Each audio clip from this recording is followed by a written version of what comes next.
Can you send a selfie? I can't, babe. My camera doesn't work. Where are you? On my couch. I really want a selfie, babe. Can you just try? What is that? A selfie. No, it's not. Babe, my camera is broken. Use your brother's phone? He's not home. How about your laptop? Can we do this later? I have to go to sleep. I have a big game tomorrow.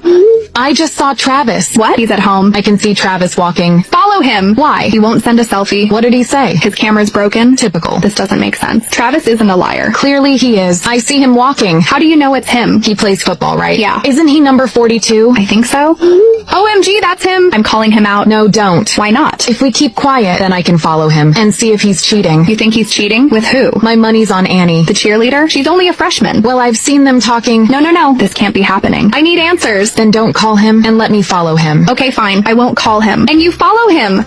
Okay, good night, baby. No, wait. Send a selfie first. Are you serious? Please. Why is it so important? Riz app, help me clutch this say. I just miss your beautiful face. I just miss your beautiful face. Aw, really? Yeah, totally. That's